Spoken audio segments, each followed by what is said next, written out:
जय श्री गणेशाय नमः। आज की वीडियो में हम सुनेंगे चौथ माता की कथा। और चौथ माता की कथा के बाद गणेश जी की कहानी भी जरूर सुननी चाहिए। तो उसके बाद हम गणेश जी की कहानी सुनेंगे। तो चौथ माता की कहानी शुरू करते हैं। एक नगर में एक बूढ़ी माँ रहती थी। वह अपने बेटे की सलामती के लिए 12 महीनों की चौथ का व्रत करती थी और हर चौथ को पंसारी से थोड़ा सा गुड़ और घी लाकर 4 लड्डू बनाती। एक लड्डू अपने बेटे को देती, एक लड्डू से पूजा करती और एक लड्डू हथकार के लिए निकालती और एक चांद उगने पर उसे खुद खा लेती थी। एक बार उसका बेटा ताई से मिलने गया। ताई ने बैसाखी चौथ का व्रत रखा था। ताई से उसने पूछा कि माँ तो 12 चौथ करती है। तब ताई बोली, तेरी माँ तेरी कमाई से तर माल खाने के लिए 12 चौथ करती है। तू परदेश जाए तो वह एक भी चौथ नहीं करेगी। लड़के को लगा कि उसकी ताई सच कह रही है। तब घर आकर उसने अपनी माँ से कहा कि माँ, मैं परदेश जा रहा हूँ, यहाँ तू मेरी कमाई खाने पीने में ही उड़ा देती है। तब माँ ने समझाकर उसको रोकना चाहा, पर उसका बेटा नहीं माना। माँ ने उसे साथ ले जाने के लिए चौथ माता के आंखें दिए और कहा कि बेटा, मुसीबत में ये आंखें तेरी मदद करेंगी। तो वह आंखें लेकर रवाना हो गया। घूमते घूमते वह एक नगर में पहुंचा। वहां उसने देखा कि एक बूढ़ी माँ रोती जा रही थी और पुए बनाती जा रही थी। जब उसने कारण पूछा तो बूढ़ी माँ ने कहा कि बेटा, इस नगर की पहाड़ी पर एक दैत्य रहता है। पहले वह नगर में आकर कई लोगों को खाने के लिए मार देता था। अब राजा हर घर से एक आदमी दैत्य के पास भेजता है और आज मेरे बेटे की बारी है, इसलिए मैं रो रही हूँ और उसी के लिए मैं पुए बना रही हूँ। तब वह बोला कि तू पुए मुझे खिला दे, तेरे बेटे की जगह मैं चला जाता हूँ। बूढ़ी माँ ने खीर और पुए उसे खिला दिए और खा पीकर वह सो गया। रात को राजा के सैनिक आए तो बूढ़ी माँ ने उसे भेज दिया। दैत्य के सामने पहुंचकर उसने चौथ माता की आंखें दैत्य की तरफ फेंक कर कहा कि हे चौथ माता, यदि मेरी माँ मेरी सलामती के लिए व्रत करती है तो इस दैत्य का सिर कटकर गिर जाए। तभी दैत्य का सिर कटकर गिर गया और लड़का घर वापस आ गया। राजा ने उसे उपहार देकर उसे विदा किया। चलते हुए वह एक दूसरे राजा के नगर में पहुंचा। इस राज्य में आवा तभी पकता था जब एक इंसान की बलि दी जाती थी। सिपाहियों ने उसे पकड़कर आवे में चुन दिया। तब लड़के ने आंखें आवे में डाली और कहा कि हे चौथ माता, यदि मेरी माँ मेरे लिए व्रत करती है तो आवा मेरी बलि के लिए बिना ही झट से पक जाए। तो तुरंत आवा पक गया। आवे में से मिट्टी की जगह सोने चांदी के बर्तन निकले। अंदर से लड़का बोला, बर्तन धीरे धीरे निकालना, मुझे लग नहीं जाए। राजा ने उसे निकलवाया और पूछा कि इस आवे से तुम कैसे बच गए। तब लड़के ने बताया कि उसकी माँ चौथ माता का व्रत करती है और उसी व्रत के कारण ही वह बच पाया है। तब राजा को विश्वास नहीं हुआ।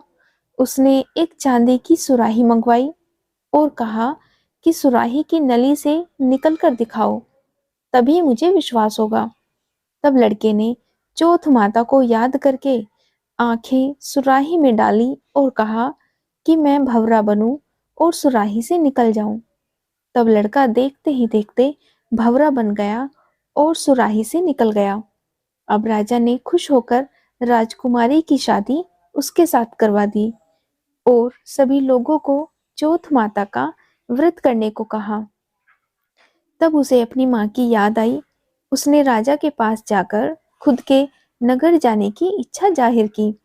तब राजा ने रथ, घोड़ा, हाथी और खूब सारा दान दहेज देकर उन्हें विदा किया। चौथ के दिन वह अपने नगर पहुंचा। वह अकेला पंसारी के यहाँ अपनी माँ का इंतजार करने लगा। सोचा चौथ है तो माँ यहाँ जरूर आएगी। थोड़ी देर बाद लकड़ी टेकती हुई उसे उसकी माँ आती हुई दिखाई दी। उसकी माँ की आंखों में जाले आने के कारण दिखना कम हो गया था।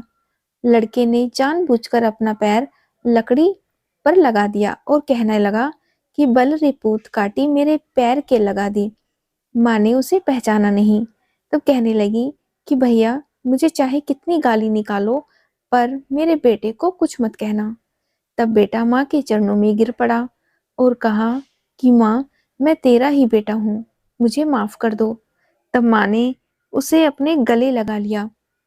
नगर के लोगों को विश्वास नहीं हुआ कि वह उसी का बेटा है। बूढ़ी माँ ने चौथ माता को याद करके कहा कि हे चौथ माता, यदि मैं अपने बेटे के लिए व्रत करती हूँ तो मेरे स्तन में दूध भर जाए और उसकी धार मेरे बेटे के मुंह में गिरे। तभी माँ के स्तन से दूध की धार निकलकर बेटे के मुंह में गिरने लगी। लोग चौथ माता की जय जयकार करने लगे। उस नगर के सभी लोग चौथ माता का व्रत करने लगे। हे चौथ माता, जैसे बूढ़ी माँ और उसके बेटे की सहायता की वैसी हमारी भी करना। कहानी कहने, सुनने और हुंकारा भरने वाले सब पर कृपा करना। बोलो चौथ माता की जय। अब सुनते हैं गणेश जी की कहानी। चौथ माता की कहानी के बाद गणेश जी की कहानी अवश्य सुननी चाहिए। इसी से व्रत पूर्ण माना जाता है। एक बार गणेश जी एक लड़के का वेश धरकर नगर में घूम रहे थे। उन्होंने अपने साथ में चुटकी भर चावल और चुल्लू भर दूध ले रखा था। नगर में घूमते हुए जो मिलता उसे खीर बनाने का आग्रह कर रहे थे। बोलते, कोई मेरी खीर बना दे, तो लोग सुनकर हंसते। बहुत समय तक घूमते रहे मगर कोई भी खीर बनाने को तैयार नहीं हुआ। किसी ने ये भी समझाया कि इतने से सामान से खीर नहीं बन सकती, पर गणेश जी की तो खीर बननी थी। अंत में वो एक गरीब बूढ़ी अम्मा के पास गए। तो बूढ़ी अम्मा ने उन्हें कहा कि बेटा चल मेरे साथ, मैं तेरी खीर बनाकर तुझे खिलाऊंगी। तब गणेश जी उस बूढ़ी माँ के साथ चल दिए। बूढ़ी अम्मा ने उनसे चावल और दूध लेकर एक बर्तन में उबलने चढ़ा दिया। दूध में ऐसा उफान आया कि बर्तन छोटा पड़ने लगा। बूढ़ी अम्मा को बहुत आश्चर्य हुआ पर उन्हें कुछ समझ नहीं आ रहा था। अम्मा ने घर का सबसे बड़ा बर्तन लिया, वो भी पूरा भर गया क्योंकि खीर बढ़ती ही जा रही थी और उसकी खुशबू भी चारों तरफ फैल रही थी। खीर की मीठी मीठी खुशबू के कारण अम्मा की बहू के मुंह में पानी आ गया। उसकी खीर खाने की तीव्र इच्छा होने लगी। उसने एक कटोरी में खीर निकाली और दरवाजे के पीछे बैठकर बोली, ले गणेश तू भी खा, मैं भी खाऊं। और उसने खीर खा ली। बूढ़ी अम्मा ने बाहर बैठे गणेश जी को आवाज लगाई कि बेटा तेरी खीर तैयार है, आकर खा ले। तब गणेश जी बोले कि अम्मा तेरी बहू ने भोग लगा दिया, मेरा तो पेट भर गया, अब तू खीर गांव वालों को खिला दे। बूढ़ी अम्मा ने गांव वालों को निमंत्रण देने गई और सब हंस रहे थे। अम्मा के पास तो खुद के खाने के लिए कुछ है नहीं, पता नहीं यह गांव को कैसे खिलाएगी। पर फिर भी सब आए। बूढ़ी अम्मा ने सबको पेट भर के खीर खिलाई और ऐसी स्वादिष्ट खीर उन्होंने आज तक नहीं खाई थी। सभी ने तृप्त होकर खीर खाई, लेकिन फिर भी खीर खत्म नहीं हुई, भंडार भरा ही रहा।